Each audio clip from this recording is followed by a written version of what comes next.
Hey, how we doing, Lions fans? Forgive me, I was just reading the classics. Welcome to the Lions Den. Today we're going to have a look at the first week of training camp. Pads are on. It is time to go. So, thanks for joining us. And right now, we're going to look at a couple of the big news items from training camp so far. So, here we go. First off, Hutch is back. And I don't just mean he's back in pads. From all reports, he is back. Shep had to say this about Hutch on the field. He said, "I see a better player than we had last year." Okay. When asked, Jack Campbell said, and you know Jack Campbell is a man of few words, and he's not a super animated guy, but he just said, he looks like Aiden. He'll be all good. And it wasn't in a dismissive like, oh, he's fine. It was in a he'll be all good kind of way.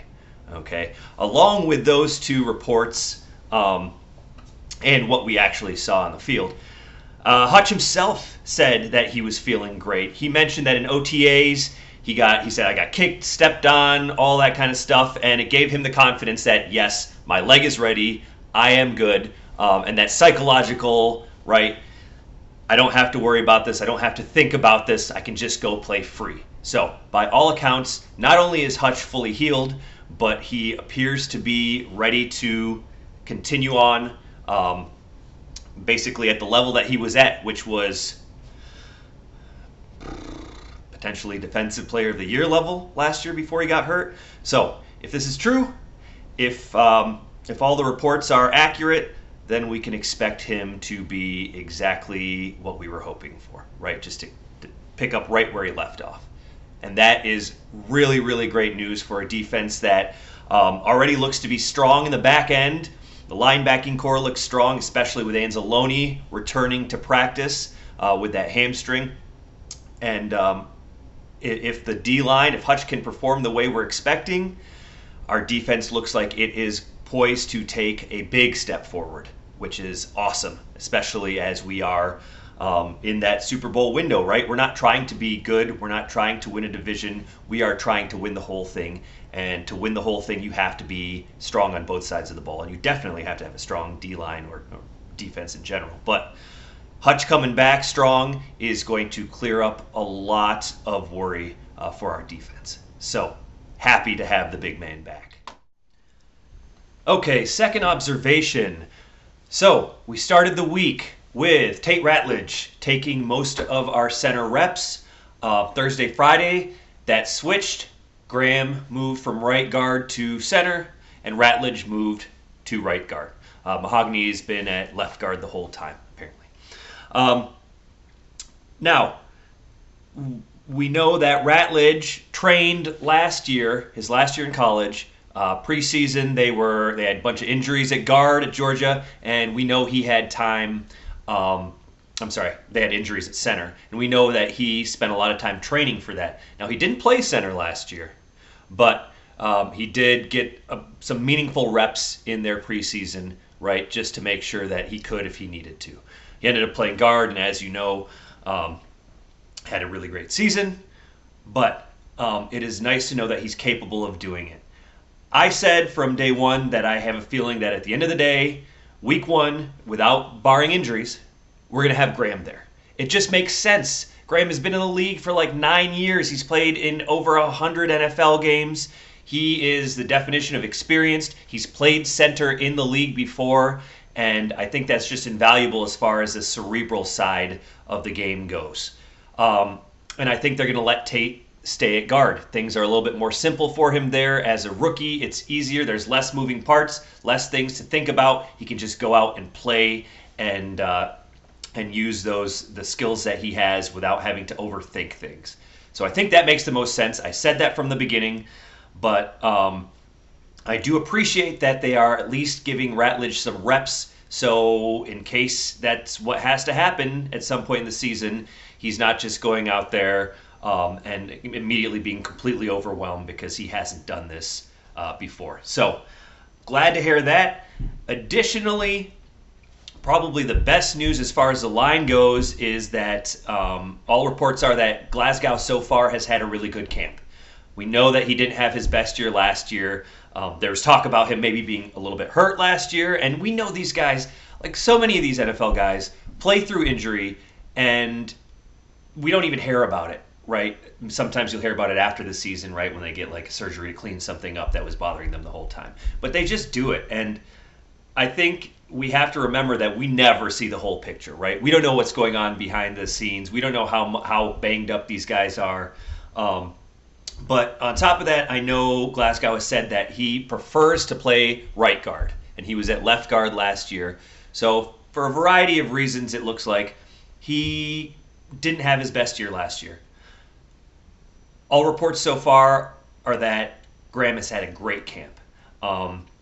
And especially one-on-one drills Friday, apparently he was really, really hard to get through. So that is great news, because if he can hold down that center job and allow Ratledge to play well on the other side, Mahogany to play the left guard, we could be in much, much better shape than we thought we might be, depending on how things worked, right? Once we got the bad news that Frank was out. So great to hear that Graham is playing well.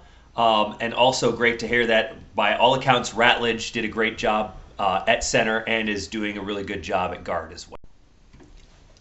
And lastly, the most important question that's come out of training camp this week is, what's cleaner, the earth or the ocean? Now, I love that bit. I loved okay. So the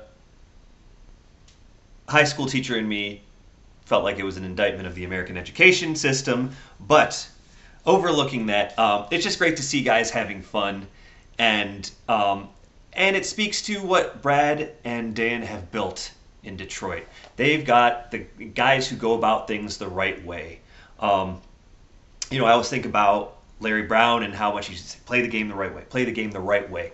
We've got guys who do things the right way. We don't have the attitudes and that negative energy. Anyone who's been around sports, who's played or coached or been around sports, knows what it's like to be part of a team that has a toxic energy. And it affects the product on the field. It affects your success, right? Just going to those practices and dealing with that kind of energy and attitude, it affects others. It leaks out. And we don't have players like that. We don't have guys who kind of bring the unit down like that. And I don't think Brad or Dan would allow us to. So we've heard the phrase, like, change the culture in the locker room, right? Especially if you've been a Lions fan for a long time like me. We've talked about how are they going to get the winning culture in the locker room. Well, we have it now. And this is what it looks like. It looks like guys who, all those guys work hard, right? They're on top of it. They are professionals in the way that they train. And at the same time, they seem like good and fun people. There's just a positive energy around the Detroit Lions. And it's not just because of the play on the field, and it's not just because of the talent. It's because we don't have any turds. We have good guys who seem to really enjoy playing the game and being a part of this organization, right? And teams succeed when everyone puts the team first. And we have team first guys. And it's just a lot more fun to watch when you have a winning mentality as a team, right? We know what the Detroit Lions of previous years have looked like, and there's been bright spots and there's been talent, right? But just to see a team that seems to have this cohesiveness and this camaraderie is important. And it's not just relief for those of us who've been around for the bad years, right? It's important, and it will affect the product on the field, right? When people believe in each other, when they enjoy being around each other, the unit's going to find more success. And it truly seems like these guys have fun at their job, which is so, so important. So hats off to Brad and Dan for what they've done, because changing the culture is such a sports cliche buzzword, but they've done it. And it might be one of the most difficult things to do in professional sports, turn a perennial loser into a successful team. So no matter how the year goes, no matter what injury news we get out of camp, I encourage you, just enjoy the ride. These may be the golden years for us, right? And so you got to sometimes step back and say, man, how fun is this? How far have we come? And how bright is the future, right? So we'll wrap things up here. We've got tomorrow off, and then we'll be back at it for camp for another week. Finish with the Hall of Fame game. Super exciting stuff. I'm sure there will be more information coming out of camp next week and more to report on. Until next week, have a great weekend. And as always,